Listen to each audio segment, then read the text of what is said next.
3 in the morning. The room is dark. You were almost asleep. And then it comes. That thing you said at a work dinner 3 years ago. A joke nobody laughed at. Your voice cracked during a presentation while everyone watched. Your body tenses. Your stomach drops. You're wide awake, replaying something that's been over for years, as if it just happened 30 seconds ago. You don't choose this. You can't stop it. So why does your brain keep doing this to you? Your brain doesn't rest when the world gets quiet. It shifts. During the day, your mind is cushioned by noise, tasks, conversations, decisions, the low hum of everything that needs to get done. That noise acts as a buffer between you and your deeper thoughts. But at night, the buffer disappears. Neuroscientists call what happens next the quiet brain paradox.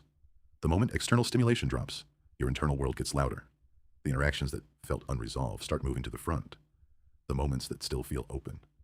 Your brain surfaces them, not to torment you, but because they are genuinely unfinished business. And one specific system deep in your brain is responsible for all of it. In 2001, neuroscientist Marcus Raichle at Washington University discovered a network of brain regions that activates every time your mind isn't focused on a task. He called it the default mode network. At first, researchers mistook it for noise, a glitch in scanning data they kept trying to filter out. But Raichle proved it was purpose. This network is specifically wired for social thinking, self-reflection, and replaying past events. Think of it as a social simulation engine built into your brain. At 3 a.m., when your task-focused mind powers down, the default mode network takes over completely. It runs simulations, reviews old interactions, flags open loops, and replays them, searching for something your brain never quite found in the moment. A conclusion. Not every memory gets this treatment. Your brain doesn't replay your Tuesday lunch or the last email you sent. It targets specific kinds of experiences. And embarrassment, that nauseating blend of shame, exposure, and social judgment, is one of the most powerful flags your brain uses. Here's why. Your brain is, at its core, a social survival machine. For most of human history, being cast out from the group was fatal. No shelter, no food, no protection. Your brain evolved to treat social threats with the same urgency as physical ones. Psychologist Naomi Eisenberger at UCLA found that social pain activates the same neural regions as physical pain. Embarrassment is your brain's threat alarm. It fires when you've done something that might cost you your place. And unresolved threats don't get quietly filed away. They get reviewed, again and again. Here is what most people get wrong.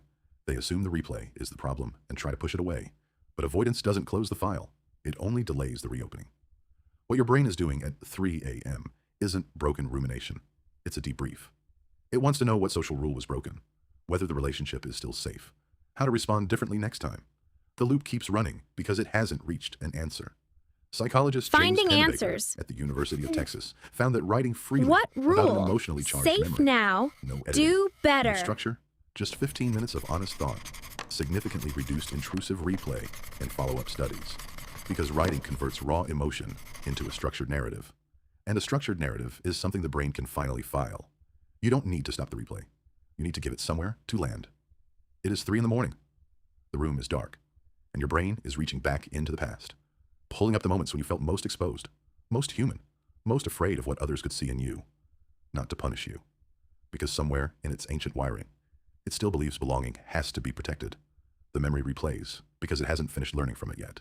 Next time it surfaces, don't fight it. Sit with it. Ask it what it's looking for. Give it the answer it needs. And then, for the very first time, let it sleep.